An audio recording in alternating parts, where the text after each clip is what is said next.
A administrative budget report. So while Ethan's pulling his report out, I am going to distribute, and this was something that's really part of Ethan's report in some kind of tangential way, so council doesn't hit me. But this is a letter back from the AAVSB regarding our letter we sent to them, asking them to look into the exam fees of RVTs. I just got this today, actually. I know. So I'm going to just distribute in this way. This is just for your records and information. We did get a response from the AAVSB, and I will be providing this response to Nancy and her group tomorrow at Carp Day.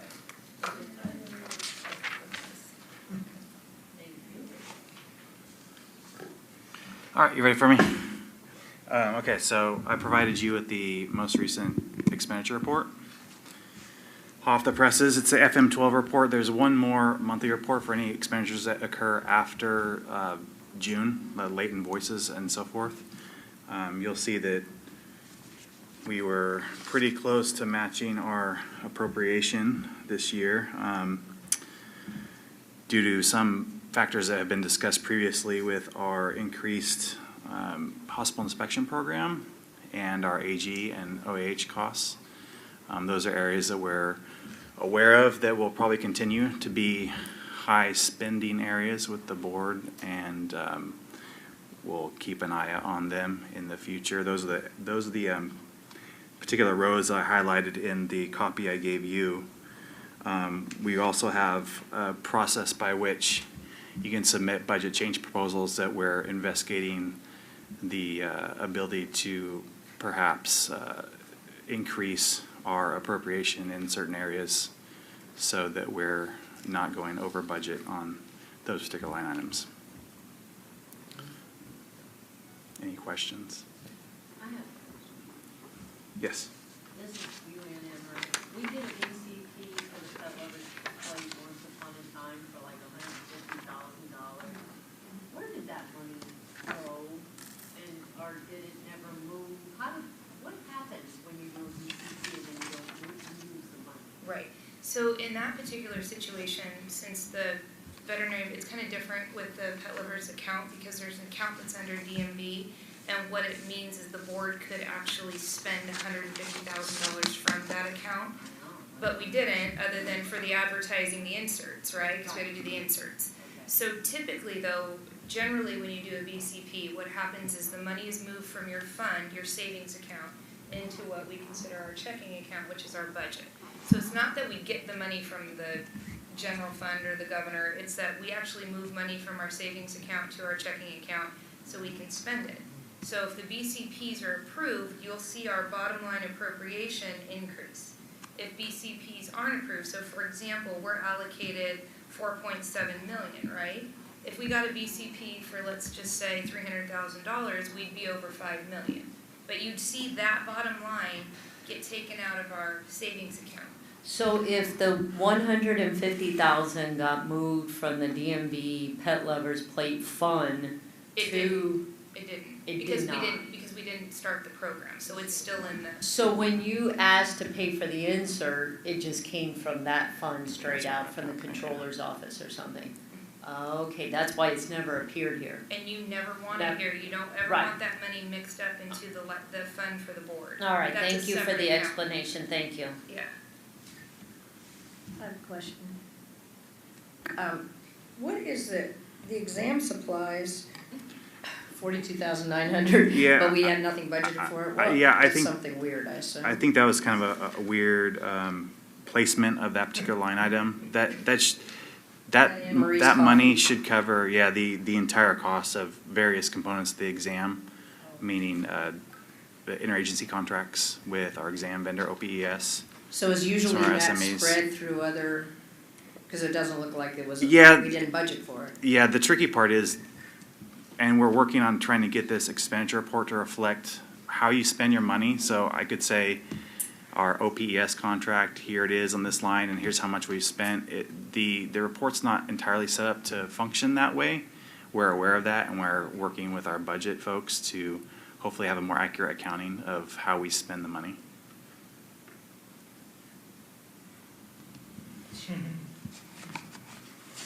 And I noticed the Attorney General is, again, more than the budget for the year. A couple years in a row, yeah. Yeah, Yeah. has been, okay.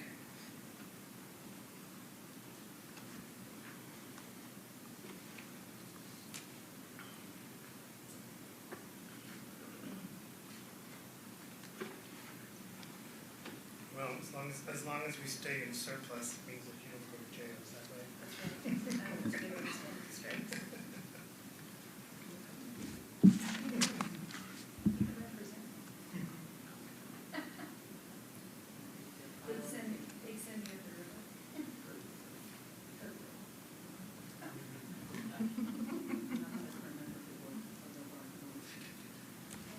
Can we move on then?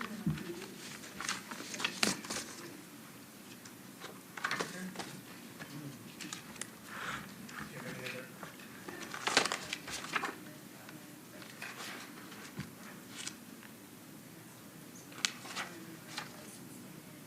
Sure. We'll move on to the licensing and exam Okay. report, please. Makes sense to me. Okay, it's another document that I was able to update and give to you this morning relative to some of the TBD columns I had. Populate some of our pass rates and license figures. Unless there's any questions on those, I'm going to move forward on other parts of the report that I want to highlight. Our veterinary assistant controlled substances permit program, as I mentioned yesterday, is on its way. We're hopefully going to hear from OAL here in the next week or so. That was something I should have been more clear mentioning yesterday, that a lot depends on getting OAL approval. If those regs don't get approved, we can't have a program. So we're crossing our fingers. I think we've submitted a good package, and we're expecting approval of that package here within the next week or so. So beyond that, as that being the central component of implementation of the program, we're looking at sometime in mid to late September to actually roll out the permit program. We're getting our Breeze stuff buttoned up so we can actually have an application online. That should occur sometime in September as well. And Nina's working hard at getting our outreach out there so folks know that the program is coming, so we can get folks licensed. Any questions on that particular program? No? We are continuing exam development.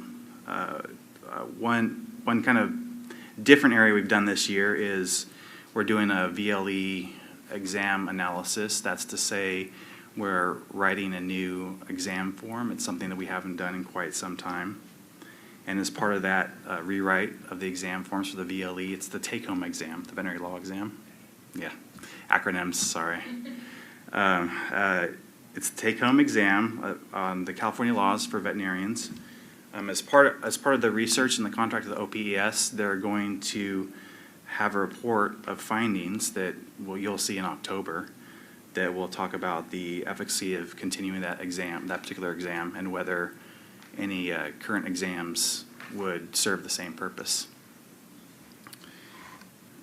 And one other thing I did want to mention, we're currently going through an occupational analysis with the veterinary technician exam, and something that came up yesterday relative to exam content and how questions came up on the exam relative to small animal, large animal, relative to the national exam. I took a look at the basically occupational analysis that was done in 2010 with the VT&E, and wanted to explain that typically with occupational analysis or job analysis, you pull a large percentage of the licensing population and you want to find out what they're doing in the practice and what the demographics are. And looking at the job analysis back in 2010, it was weighted pretty heavily in small and mixed animal practices. So when you do the occupational analysis, you develop an exam plan from that you start writing exam items. So those particular answers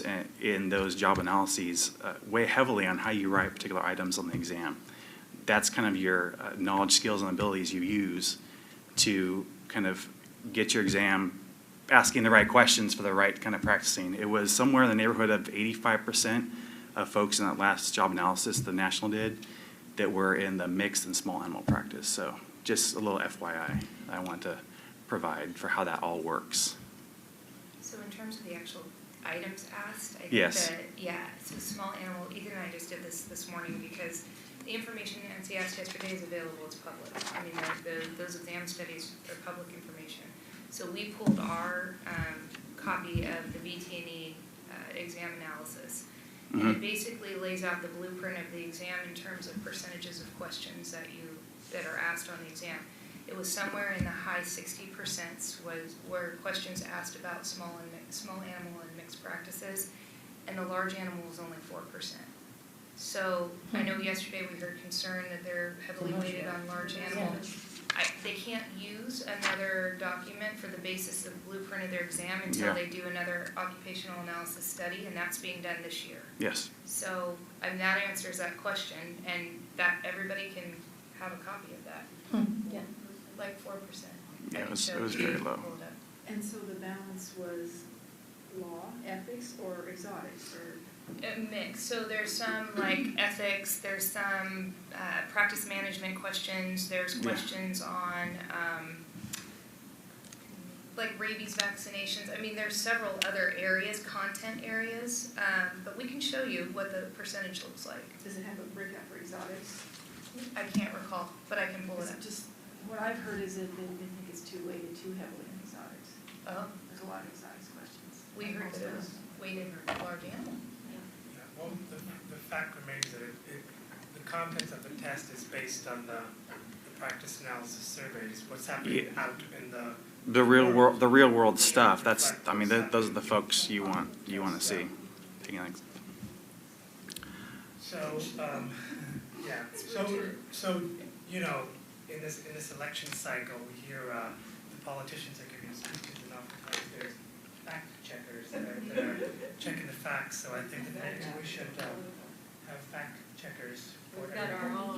board meeting to kind of, yeah, board of facts. Thank you for. And I didn't plagiarize anything in this report either. So I didn't plagiarize anything. This is all original stuff, Yeah, very good. except maybe for myself. I might have. Go ahead, Michelle. I'm sorry, Ethan. So the new proposed university license, can Breeze handle that problem? Is it set up to do that?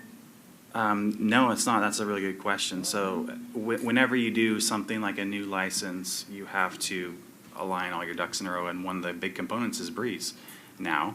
So we are actually just submitting what we call a work authorization here this week, to where we're asking for that license to be put in place. But as part of that, there's a cost involved. So, and the technical side of how you're going to set up and how much it's going to cost and how soon they can do it. So we're trying to push that ask forward so we can get the analysis done and find out how quickly we can implement, and if it costs the board anything at all, what that cost would be. So there's a process basically for that side of things relative to Breeze.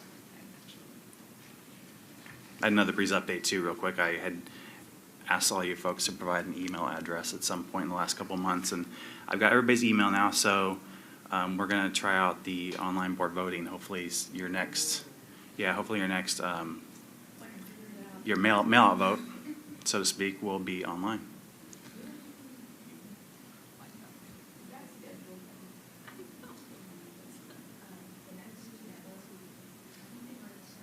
Candace, do you have a mail vote that you've already sent out? Just a name.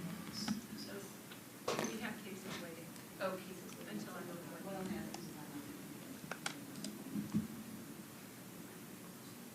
I have a question about the university license. So there's going to be a cost to implement and do some changes to Breeze.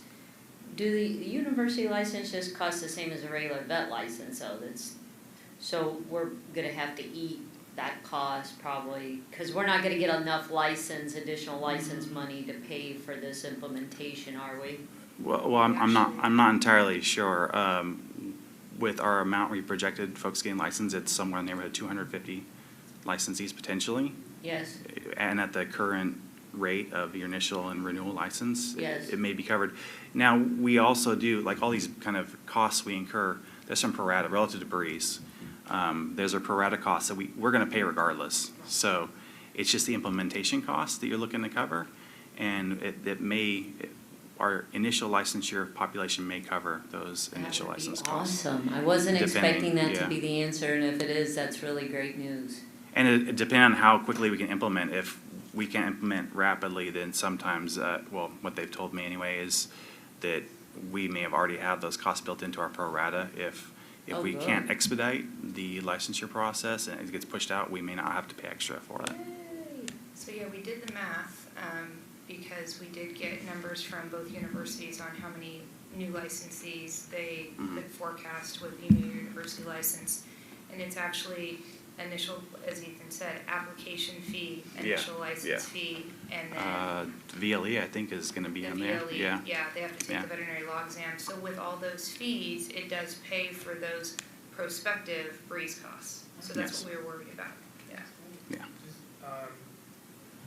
Does this mean that the university teaching hospital has to get a premise permit as well too? And so they're going to actually go in the hospital inspections? Now, Can I ask, every days. can I ask Ethan a question? On the license issued, I just have a question. Yes. It's similar on the RBTs. We show 52 last year and 296 in the first 6 months of this year. Would that be right? I'm sorry, where you Or was last year just, Licenses issued? yeah. I still didn't fix that typo. No, the reciprocity, I had a typo error. Okay, that Sorry makes- about that. Sorry. Yeah, I thought I fixed that. That makes more sense. What's the typo, Ethan? There we go. Oh, Calendar gotcha. year 2015, Yeah, reciprocity has the wrong number. It should be 52 in reciprocity, and RBT should be 550. gotcha. Yeah. This is 550, and this appears 52.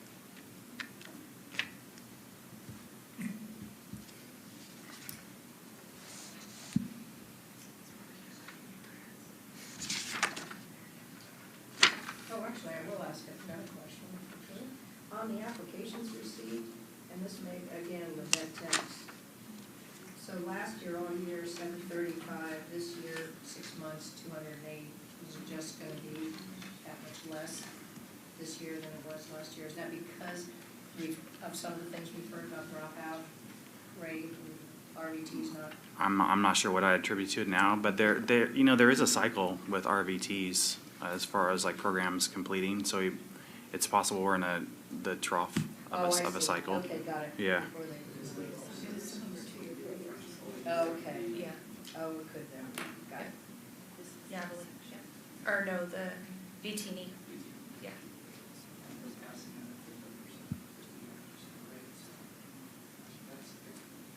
Could be.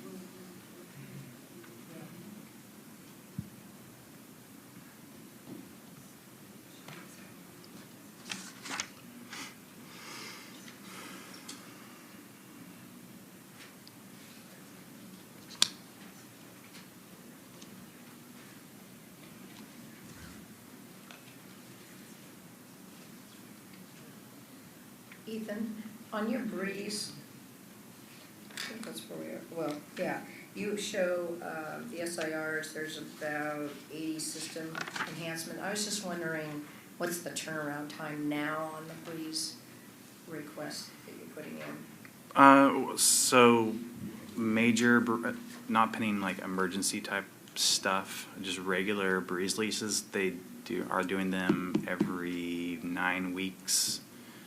We'll get about 4 to 5 system fixes in. I'm working on, I have a meeting tomorrow to work on the September system fixes that I put in for those probably about a month ago.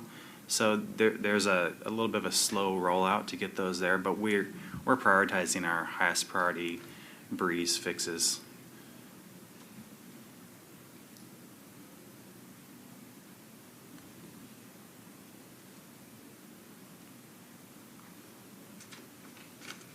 Anything else?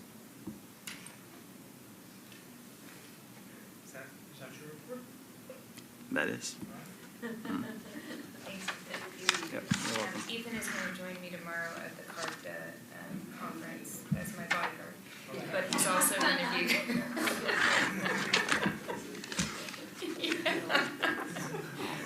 so. I Yes, hope so. he's joining me. I hope so. Ethan, give video. It's my boss, so what am I gonna say? Yeah, he's gonna record it with his cell phone. He is gonna join me though, so he can give this report, because we think it's important since the members of the public didn't wait around for today because of all the hearings, that we give this report to their group and then allow them to ask questions. And it'll be nice to have a group of RBTs in the room to ask questions. So Ethan's agreed to join me All right. Yeah. and serve two purposes. See what happens. All right, thanks. Enforcement.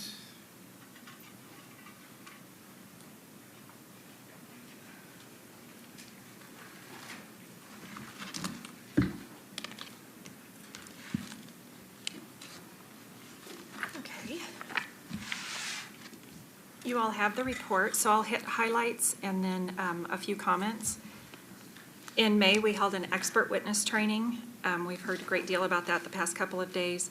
There were 10 current board experts that attended that, and then a number of staff, board members, inspectors, inspection staff, Department of Justice. In all, there were about a total of 30 people in attendance.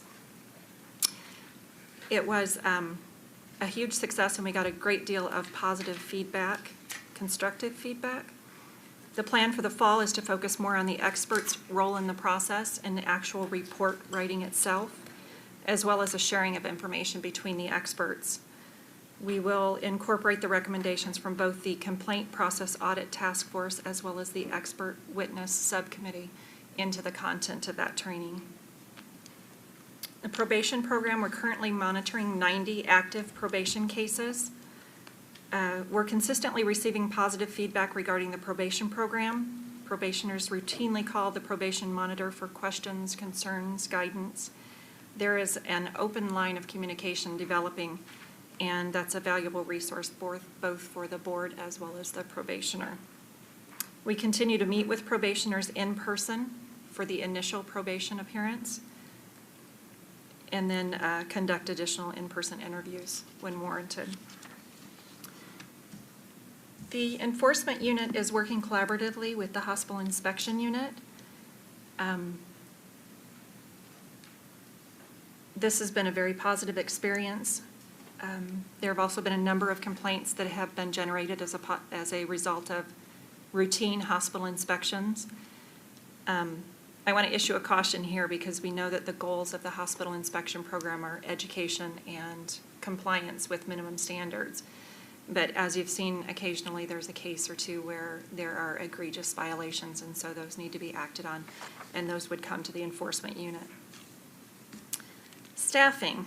This is always fun. There have been a number of changes. Can I ask you a question? Absolutely. What do you mean there have been some complaints generated as a result of hospital inspections? Are you talking about citations issued or? No, I'm talking something similar to one of the cases that you saw earlier where there's a routine inspection. However, that inspection reveals violations so egregious that it's it poses an imminent threat to public safety, so it's imperative that we act quickly. And that's generated by the hospital inspector then? It can be. Okay. Mm-hmm. There have been a number of staff changes since the April meeting. Ray Delaney left the board at the end of May. He served in a half-time SSA position. This is one of the positions that we lost authority for, and so we will not be refilling that position. Elizabeth Cornell left the board taking a promotion as a strategic planner with the Office of Solid. It's always bittersweet to lose a valuable employee, but in this situation, I feel very strongly that Ms. Cornell's new position is a perfect fit for her and a really good opportunity. In June, we welcomed 2 new individuals, Kimberly Gorski and Terry Perry. They are both office technicians working in complaint intake, and they are highly competent individuals and proving to be a great fit with the unit, so we're happy to have them. The enforcement forecast, you can anticipate at least 2 mail votes between now and the October meeting. Like Ethan said, we're going to try out our new online Breeze program to accomplish that. So you can be looking for that in the near future. We do have 1 petition for reduction of penalty that is pending. and tentatively scheduled for that October board meeting. I do want to point out that we're probably going to be seeing more and more petitions because we have 90 individuals on probation now. And also a number of voluntary surrenders. And so B&P 4887 provides that 1 year after the effective date of that decision, those individuals are entitled to petition for reinstatement or modification of penalty. So I expect that that'll. Mm-hmm.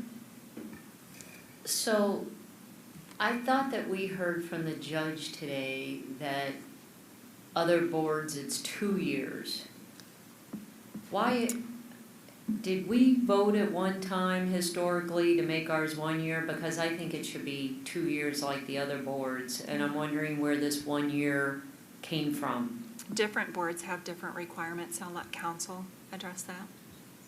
Right, so, to use a bad example, there's some, what we used to call the medical board, the waiting period, just like when you buy a firearm now, there's a waiting period. So depending on either the length of probation that was ordered or the reason that your license, the licensee's license was disciplined, dictates how long you have to wait before you can petition, either for reduction or reinstatement. Sometimes it's 3-2-1 on a graduated scale, sometimes it's 4-3-2. So it really depends. It's a statutory function. So going forward, if the board wishes, one of the things you may want to consider is bringing that schedule to the board. Right now, we have essentially have a 1 year period, both in the government code and in our own code. Yeah, I think 1 year is, so that would be something we might do in our sunset review or something, like we would have put it in 1183, or an omnibus bill or something like that if we want to change it.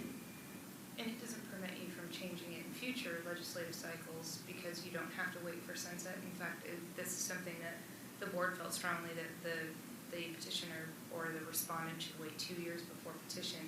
You can put it in a vehicle, in an omnibus vehicle at any given time.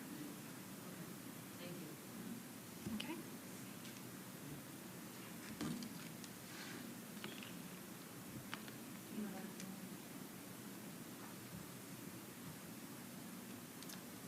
Okay, statistics, my favorite part. You have the report in front of you. This report, for the most part, gives you Q4 statistics as well as the fiscal year 15-16. The July report's always the most difficult to prepare because we are providing not only Q4, but we're providing the entire year. And in this situation, it was further complicated by the implementation of Breeze in January of 2016. One thing I want to point out is the report that you're looking at, the statistics for Q1 and Q2 were generated from the old CAS system. The statistics from Q3 and Q4 were generated from the new Breeze system. You'll notice there are blank fields, and the primary reason for that is because at this time, the information that came over from the CAS system, we're still working out the bugs with that, and so we're trying to, we're working to perfect the system. Unfortunately, it's a situation as with, with all the research and development that occurred in the years prior to going live, there was really no way to know of certain issues until you go live and you're living with it and utilizing it. Do you have a question? So Q4, so 4 days to, average 8 days to intake, that's really great. Fantastic. That's something that the intake unit has worked very hard to bring down. I know that a couple of years ago that was substantially higher. And the performance measure for that is actually 10 days. So they're consistently meeting and exceeding that. So Last year was 51. they're doing a great job. And actually, I could point out too, because Mr. Massey used to take care of most of our complaint intake, and as you know, he left to take a position at Solid as well. Antu Lee is another one of our staff services analysts, and so she kind of took it upon herself and was primarily tasked with keeping up intake as well as her desk, and we're still at 4 days, so It's a substantial accomplishment. She's been a tremendous asset. You know, we're not alone in this situation. The problem is system-wide, and all the R2 boards are experiencing similar issues. So we are, there are meetings and so forth where we're putting our collective heads together to find solutions to these problems. At the October 16 meeting, we plan to present this report in a little different format, and that's for a couple of reasons. We report statistical information to the DCA on a quarterly basis, and the DCA is changing the way that we collect and we report that information. They're expanding the report to include some more subcategories. And as I understand it, they're experiencing issues right now with the design logic of the report. So as soon as they're able to work that out, we'll be reporting Q4 and then moving forward into the new fiscal year. My goal moving forward is to provide you with a report that's easier to understand. It's more consistent with the information that's provided to the DCA on a quarterly basis and decreases duplication efforts in that regard. So to look at the numbers themselves, you see that we received a total of 865 complaints in the 15-16 fiscal year. This is an increase from previous year, and I anticipate that this will continue to increase. A couple of reasons for that: the ease of submitting a complaint via the BREEZE system, as well as implementation of the VA-CSP program. For desk investigations and sworn investigations, of course, the more complaints we have submitted, the more complaints are being assigned to enforcement analysts and to the Division of Investigation. You'll see that our performance measure for average days to complete those is 365 days. For desk investigations in the 15-16 fiscal year, we're at 229 days. And for sworn investigations, we're at 342 days. So we're still well within our performance measures there.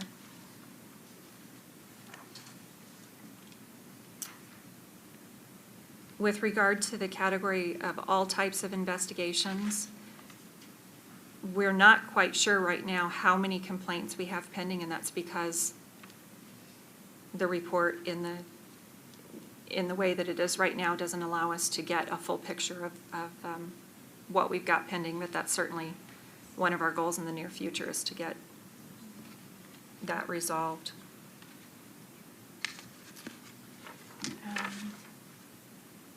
As to cases at the Attorney General's office, one of the biggest changes that you'll see in the new report format will be the way that the information is captured and reported.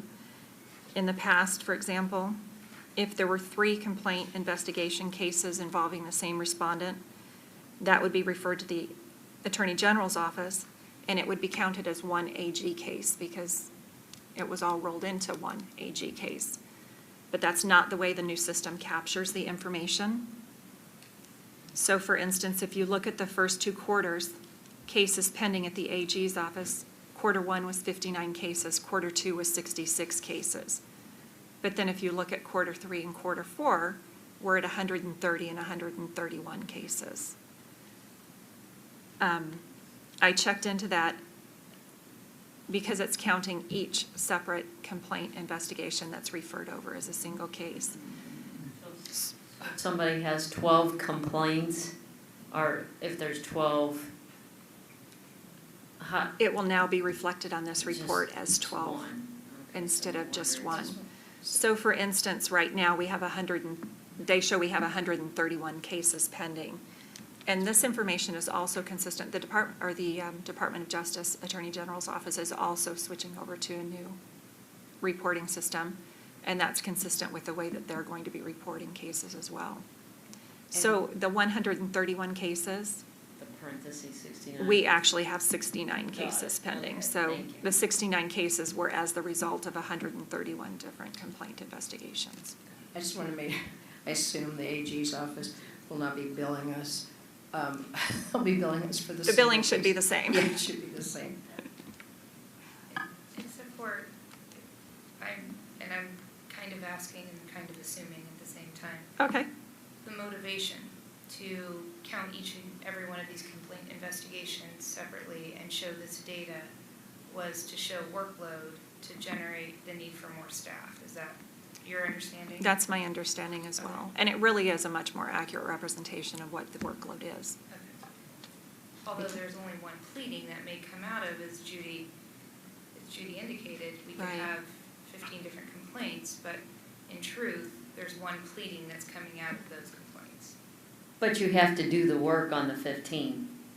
So the workload is better represented by the 15 than the one, sorta. At the board level, we are doing the work on the 15, At yes. the board level. Right. So Right. that's where my, it's not even frustration. Let me find a better word. I'm a bit skeptical on how we're showing this data because I feel like it misrepresents. The 15, the workload's shifted here and Right. our investigative unit. Right. Mhm. When there's one pleading coming out of 15 complaints or 12 complaints or whatever, that attorney is working on one pleading. All that background information is part of that one pleading. So the adequate reflection of workload should really be shifted over to the investigation side of this continuum and not on the disciplinary side, and it's just a point I thought. Well, I was gonna ask a question, so this is kind of representing what they believe the workload on, to justify more AG, more DAG Right. staff. Right. But in fact, it also talks about how we should have more staff too because of the same thing, but that's why they're counting it this way? Is that That's my basically- understanding.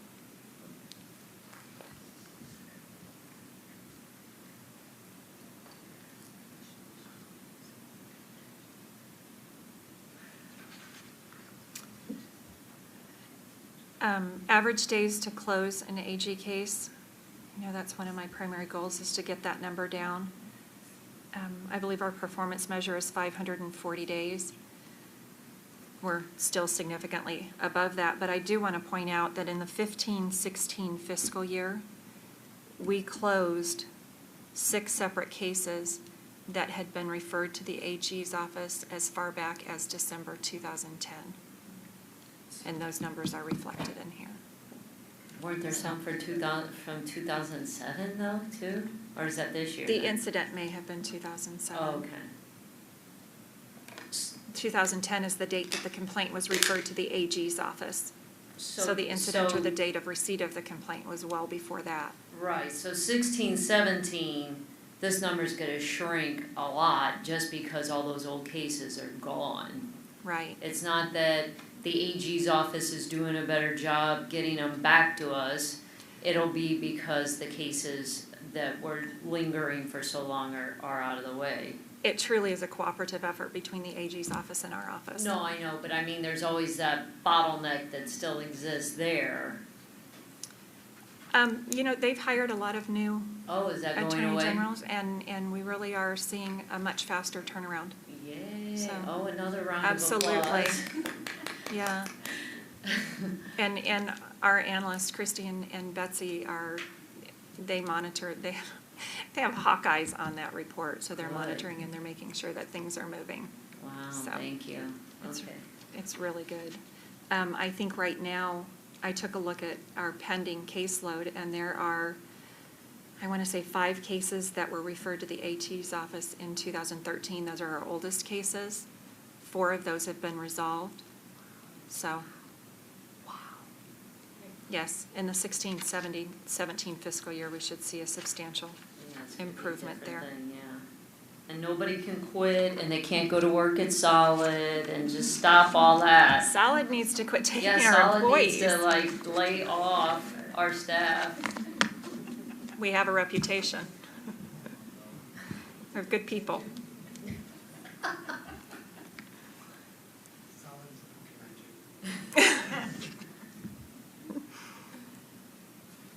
For probation, as I pointed out, we have 90 active cases right now.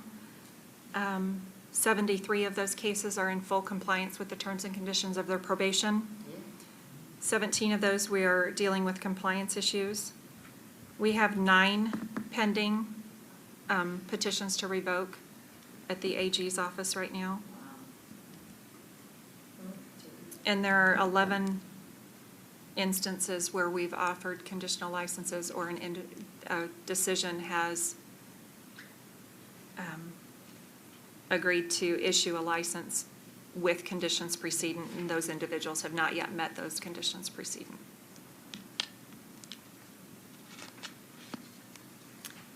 That's all I have. Can I ask Any a further question? Of please? course. Okay, under AG case violation type, we have substance abuse is one category, and then another category is criminal conduct.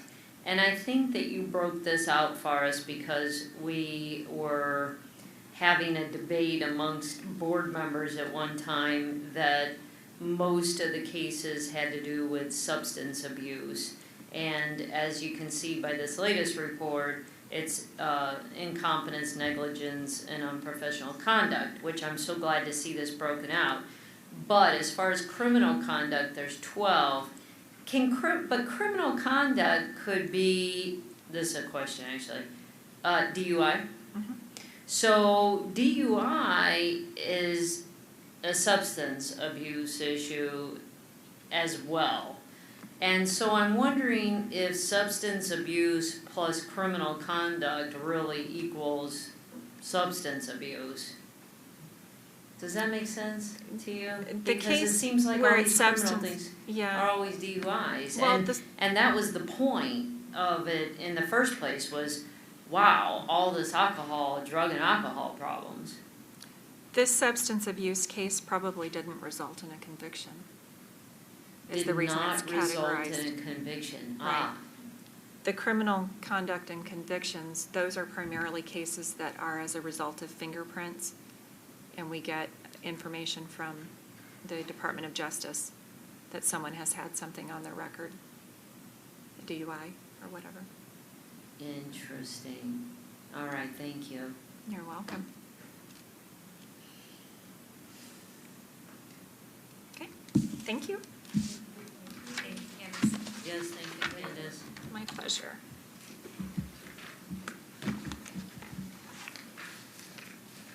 Hospital inspections.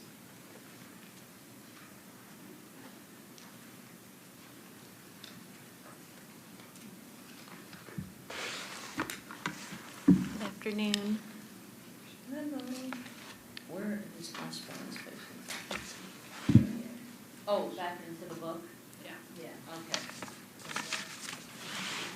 All right, thank you.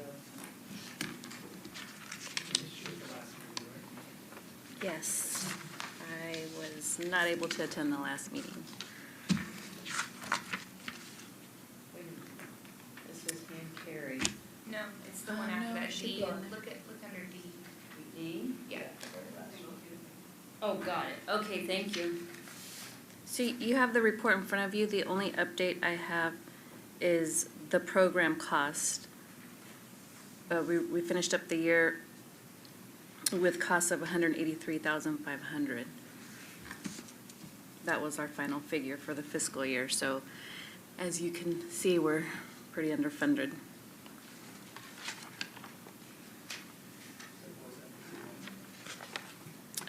$183,500. So to kind of complete that circle, you need to know what we were appropriated. So what we were appropriated, if you go back to your budget document, and it's not, as Ethan mentioned, it's not lined out hospital inspection because it's just some ridiculous thing they do. But we are really only appropriated, and I'll find it for you. It's like 124,000, I believe, for hospital inspections. Somewhere. I'm around- sorry, 148,000. So it, and then you're not gonna see it, I'll have to show it to you. Okay, so essentially what happened when we wrote the BCP for the hospital inspection program, they categorized the payments that we pay inspectors as travel payments. So it all got built into our in-state travel instead of a separate line item for inspections. So the money in in-state travel, which it's really not, 148 is really not an adequate representation that's all hospital inspection. That's why I say about 120 of it was hospital inspection. because we are appropriated money for in-state travel. As you can see, this year we spent almost 66.5 in in-state travel. So one of the efforts that Ethan's working on is getting this realignment done in the budget, so you can see a line item that says inspection costs, and it's separate and apart from everything else. But we are underfunded in our hospital inspection program, and we are seeking additional resources. Can I ask how we pay the inspectors?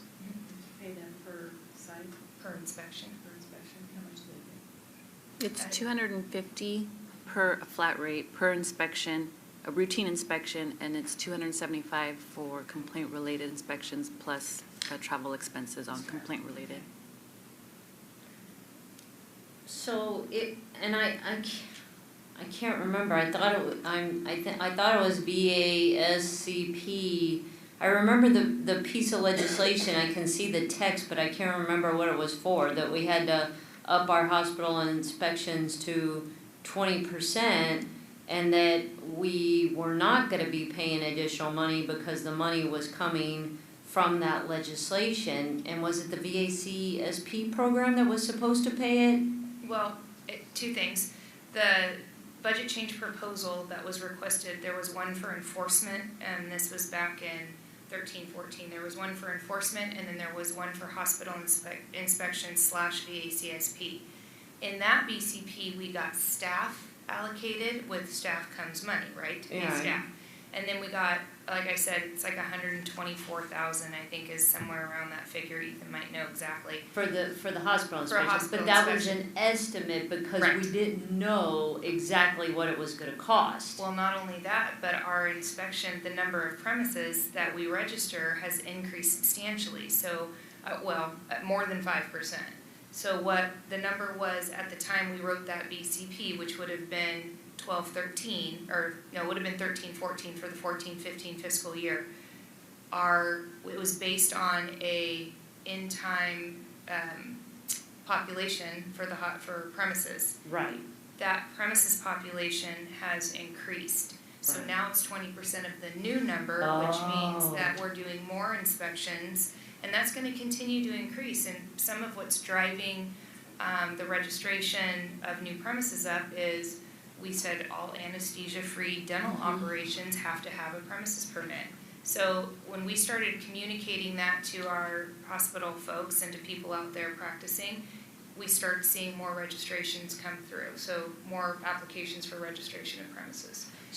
But when the VACSP program goes completely online and money starts flowing, that is supposed to help us cover this.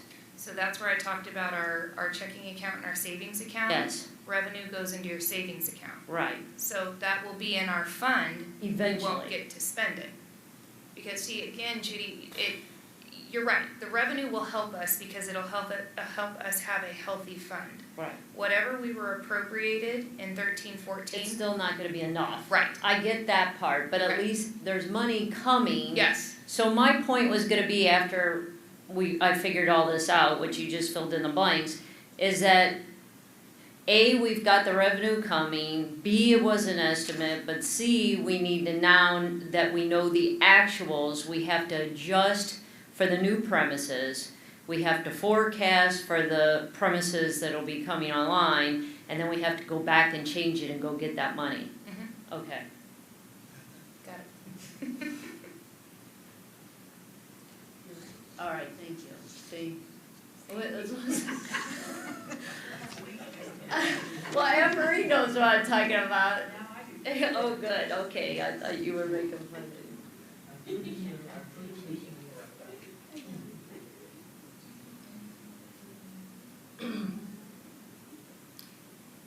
Do we have a full panel of investigators? Do we have any openings or there?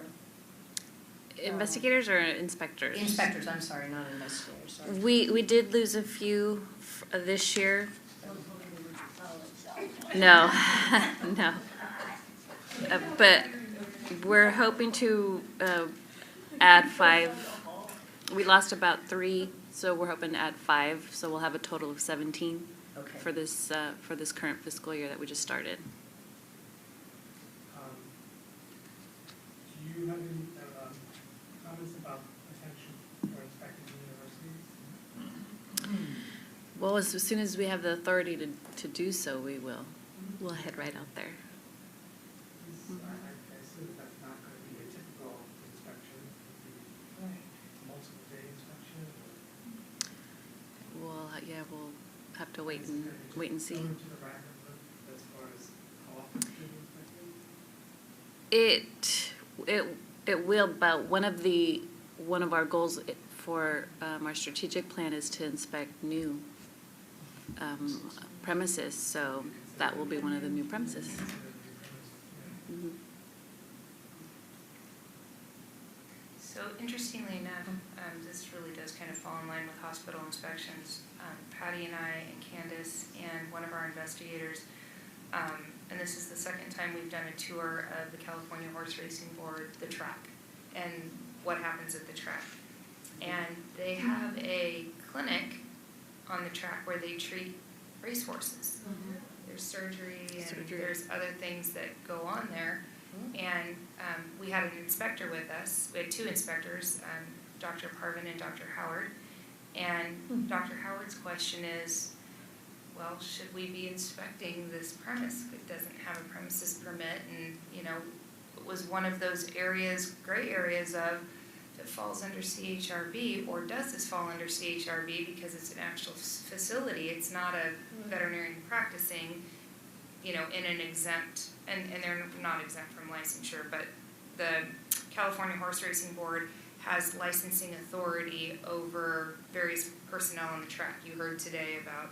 I would say it's not a gray area. We send them a cease and desist, and they have to get a premise permit, and then we go inspect, and they get their premise permit. No more comments on cease and desist. Yeah, exactly. But the reason I bring it up is very similar to our university sites. They are going to be a bit unique, and we are going to have to train our inspectors, on what to expect going into that type of facility. So Mark's comments are notable in that it may not be our standard inspection. You know, there's multiple facilities, there's multiple rooms. You know, they don't just do large animal and small animal. We've got food animal, we've got exotics, so it's going to be a very different type of inspection than what we've been accustomed to. And out of that, there may be some need to have some additional training for our inspectors and our staff. So just something to think about. Or maybe you take a population of the inspectors and make them specialized, you know, so that maybe you don't have to do the additional training cost for 100 inspectors. I'm just using numbers. You take 10 and you call them special animal size and do them, you know. But they understand now they need a premise permit to practice veterinary medicine. Yeah, did they get that? So that was, that's why Dr. Sullivan brought it up yesterday, eloquently slipped it in under the student exemption piece, which, oh yeah, that was Tuesday. Wow, it's been a long 3 days. So Tuesday we did talk about it, and it was, we did so because we had UC Davis here. But it was part of the discussion on university license. It was something that was made clear during that discussion, and again, we reiterated. I'm talking about horse track. I'm talking about the track. Oh, no, we haven't. No, we have not had that conversation. This is just a very recent development. Do we know if they have that similar at the other tracks? You were at one track? I don't know. It was down in Santa Anita. Wow. Or no, it was down at No, Golden, Golden Gate. Gate. I was at Santa Anita recently, but I didn't get a tour of the And facility. they even do surgeries there. Wow. Now it's injured. Right. Yeah, they have to do, it makes sense. Veterinarians doing the surgery. Right, it's not, yeah, I wasn't suggesting the track veterinarians are doing the surgery. No, but yeah, so, okay, well, maybe that's a new agenda item or something. Well, I don't think it needs an agenda item. I think it just was something that we were educated on and we need to address it with Okay. the CHRB. Okay.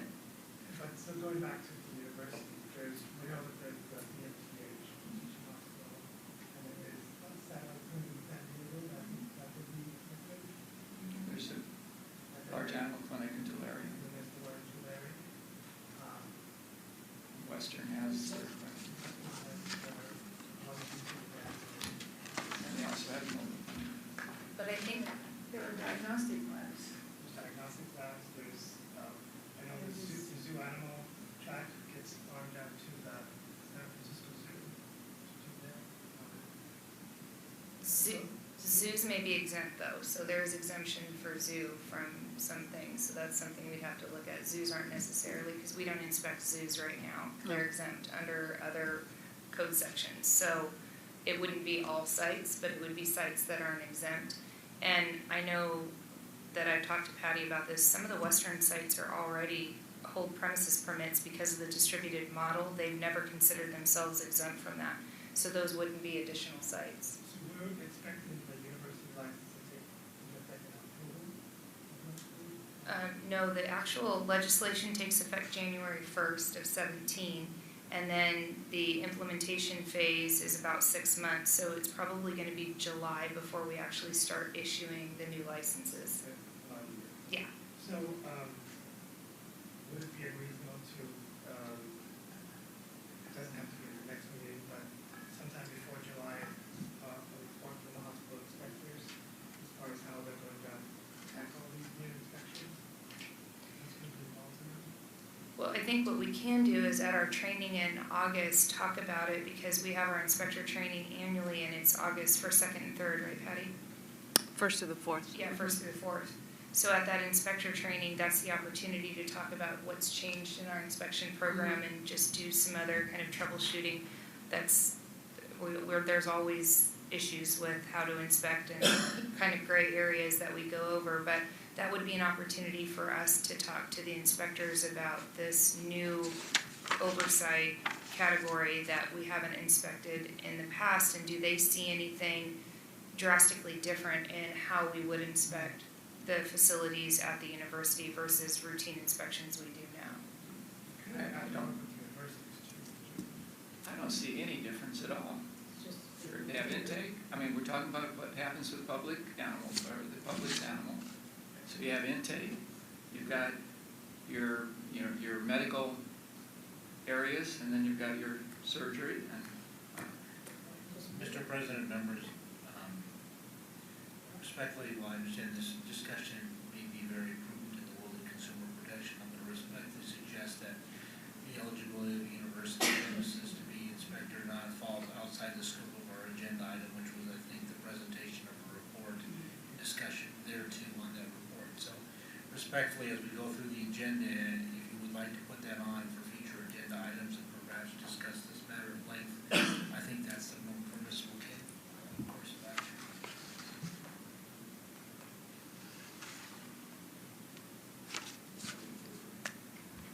Are there any other questions on the report? Question. Mm-hmm. Ride-alongs, I would encourage, just more of an announcement than a question, but I would encourage board members who have not been on an inspection ride-along to do so and coordinate with Patty. It would be, okay, good.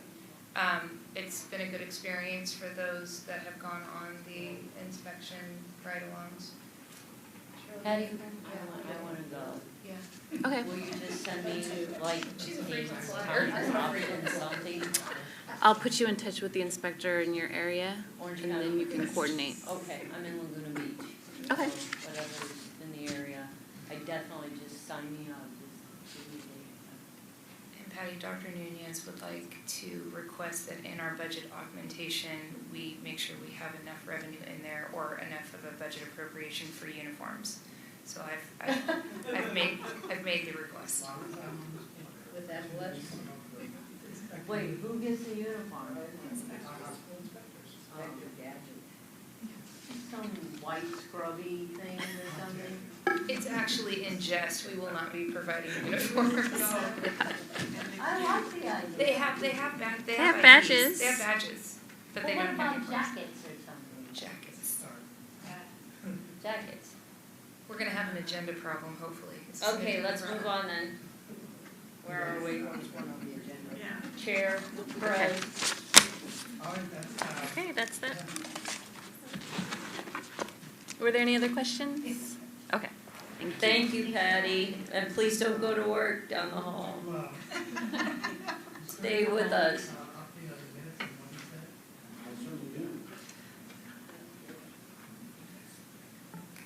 Thank you, Mr. President, members. As you recall, there was a bit of consternation yesterday when we tackled this item, as I was unclear what I actually said. And did you really say it the way it was typed? Exactly. So, having reviewed the webcast and with Nina's help presenting the draft, I think, if you recall on page, I think it was 18, on page 18, I said something that Ms. Heller and I think the rest of us found nonsensical. Not that it's not a tradition with me, but I think after reading what I said was, Mr. Hepburn noted that if the board were to consider cross-cutting regulations with a substantial economic impact, any consumer protection concern would need to be fully articulated at the board level. So I've actually drafted it out, and I would respectfully just suggest that that be amended, that what I said be deleted, and what I said today be added into the record. So, not easily. So Mr. Hepburn noted that if the board were to consider cross-cutting regulations with a substantial economic impact, any consumer protection concerns would need to be fully articulated at the board level. So I'll move to adopt the minutes with the amendment from Mr. Hepler. Second. Motion is seconded. Any additional comments from the board? There was any public members out there that wanted to comment, and I asked them to comment, but There aren't any. there's just staff out there right now. So call for the vote. Dr. Nunez, Yes? Dr. Waterhouse. Yes. Dr. Noland, Dr. Sullivan, Yes. Jennifer Laredo. Oh, yeah, she's not here either. Kathy Bowler, Here. Lee Heller, Yes. Judy Mancuso. Aye. You are still here, Kathy. I know. Don't tell me. I have a procedural question that involves minutes. There was an error on the MDC minutes that didn't get caught. And it's more of a substantial change than it is just a grammatical change. So would that have to come before the MDC at the next meeting before we Yes, could you make it? essentially would just put on the agenda item and then go revisit the minutes to correct the omission, error, commission, whatever. So we would be unable to post minutes until the following meeting? That would be my suggestion, unless you want to post the incorrect minutes, which Yeah. I don't know if that has any value. It may. I could post them as draft. I think Perhaps if they haven't been fully ratified, post them as draft. Okay.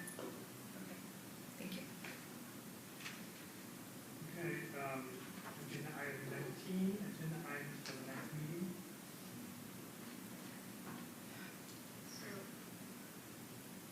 When we talk about, is it location that we're gonna? Well, no, we're going to talk about the actual agenda items first. So I have some items that were added from yesterday that I thought we would make sure we're on the same page. We were going to talk about foreign graduates for RVT registration. We were going to have a follow-up to the registered veterinary technician school reporting. Ethan was going to have statistics from that. Yeah, the follow-up on that. We will also be providing more data on some of the issues that were raised yesterday in terms of oversight of private schools and when that information is reported and to whom, and the kind of collaborative work between the BPVE and its other client boards. So that will come back. We'll have obviously the standing legislative report, and I believe that was all I had in terms of new items. Do we do election of officers? Yeah, I'm sorry, we do. We have election of officers, and then you're supposed to evaluate me too. Didn't we just do election of officers? We did No, in we had January of reappointments last in year. It was April. supposed to be done in October. Yeah. Oh, I did, yeah. So the campaign season officially begins. Yeah. Campaign season. What was your second item that Ethan was going to report on? So we have the outcome from the schools reporting to us on that application. Okay, is, we also had a couple of items on the last minutes that I don't think appeared this time, just to make sure they don't fall through the cracks. I don't think this was done, page 18 of 19 of the minutes. Mr. Manayo added that the California National Exam Performance Statistics by RET schools were reported at the next board meeting. Did we go to that? Yeah, that was the report that Ethan's working on with the AAVSB. We just got access to the portal, and now they're correcting how our schools are identified. So we haven't gotten that yet. No, but it'll be part of Ethan's report from now on, yeah. And the other one was, actually is on the top of page 16 of 19. Kurt was going to give us a report on cures. Oh, yeah. Hey Kurt, you have anything to report on cures at the next meeting? I certainly will. Okay. Okay, we'll add a cures report. We've had a cures standing report the last couple of meetings. Well, We I didn't don't- have anything new. Yeah, I wasn't asking for it to be a standing. I just saw it in here and I didn't know what he was going to report, so I didn't want it to fall through the cracks. Can I answer that from a clarity perspective? What that was referring to is, I think, and Dr. Cheryl and I talked about this, there was some issue regarding practitioners being able to speak to one another about a potential drug diversion issue. And that Cures did not provide for an avenue of one healthcare practitioner calling another one to ask for some medical background to determine whether or not there might be a self-dispensing problem. And that the department was working on that with DOJ. So thank you for refreshing my recollection, Mr. O'Meara. I would just, let me add to that. Thank you, Dr. Sullivan. So there's a court case right now that is wending its way through the process regarding cures and the validity and the access and what it means. So I'm hopeful that maybe resolved by the next meeting I can fully inform the board what's going on. But thank you, Dr. Sullivan, Dr. Waterhouse, for refreshing my recollection. If I just might take a moment, this will be the first time I think I've worked with the board from the commencement of rulemaking, because I kind of came in halfway across the stream. Does the board do theirs on cycle with board meetings, or do they do it off cycle? Before I got here, they did it in conjunction with board meetings. I suggested with a couple of them, because I knew they were going to be bigger hearings, that we not do it, but then we got a lot of unpopular feedback about board members not being at the regulatory hearings. So you know and I know, and maybe it's good, maybe it's beneficial for the rest of the people listening, board members do not have to attend regulatory hearings and are not able to respond to comments that are raised during regulatory hearings. So you can do it one of two ways. You can have board members present, or you can do it at a separate date and time, and board members can come, but they don't have to, and they're also not obligated to attend the regulatory hearings, and they absolutely cannot respond during the regulatory hearing. I'm sorry, so is that on cycle or off cycle? I apologize. I think because of the feedback that we got for board members not being in attendance at a particular regulatory hearing, we will probably in the future, when we schedule regulatory hearing, have the board meetings on cycle, unless there's some objection from the board. I think we should take it on a case-by-case basis. Thank you. Sorry for that. Anne Marie, would that add an additional, you could potentially add an additional day, given the time that one hearing took? 4 days. Yeah, okay. Members, the only reason I brought that up because I thought it perhaps would appear on the upcoming agenda. That was my only concern. So, thank you.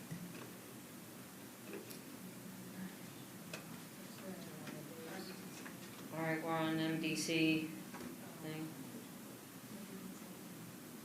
B. We have, MDC is going to be October 18th, and our next board meeting is the October 19th and 20th.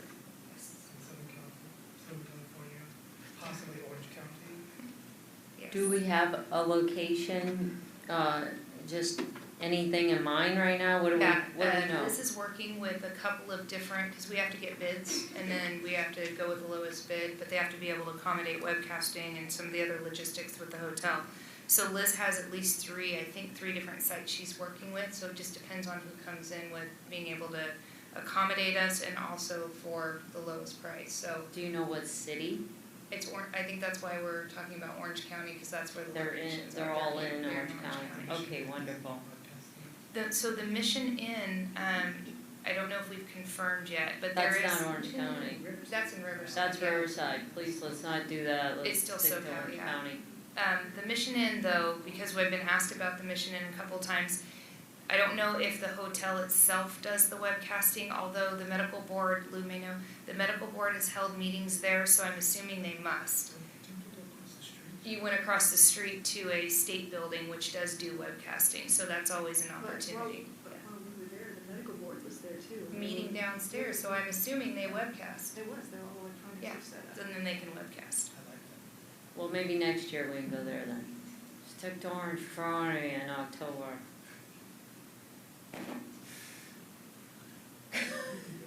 It's been a long time since Orange County. Just stick with it, for God's sakes. Okay. And then we have a proposed 2017 calendar dates down there.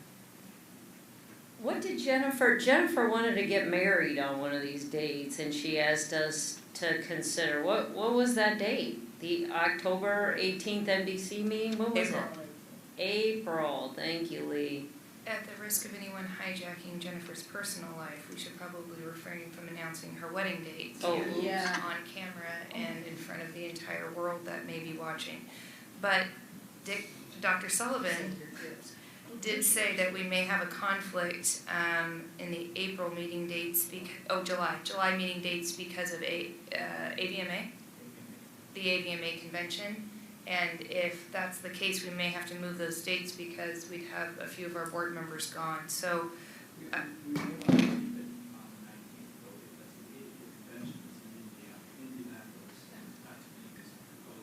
so this would be an excuse?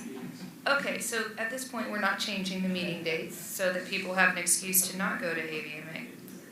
So January 18th, 19th. Anne Marie, okay. yeah, I should remember to give you the NBVME schedule. schedule. Yeah. Alright.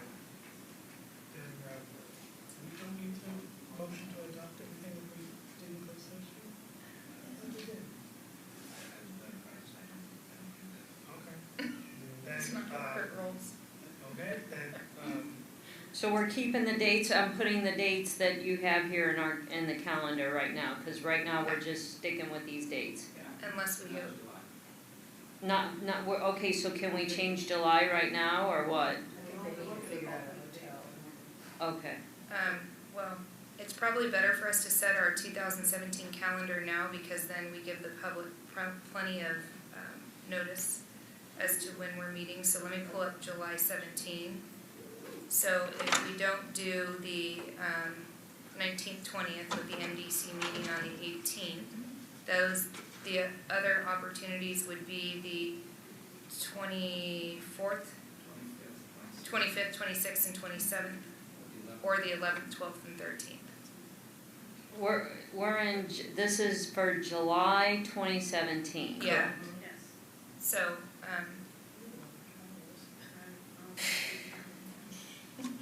Why don't we do the 26th, 27th? okay, so let's go July, thank you ladies. Thank you. July 25th, 26th, and 27th.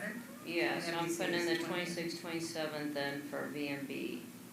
You know why that's also helpful, instead of us just because it felt better, is because we'll have enough time then to get a lot of our end of year reports. Oh, yes. It gives you that extra It was a week. struggle for Yeah. Candace, it was a struggle for Ethan, because our July meeting is so close to when we're getting all of our end of year fiscal Yep. data. And if we do it later in July, it'll be a lot easier to get those reports compiled. Yeah, Okay. okay. So it looks like you're going to Indianapolis. Sorry. alright, Yeah. do I have a motion to adjourn? Moved.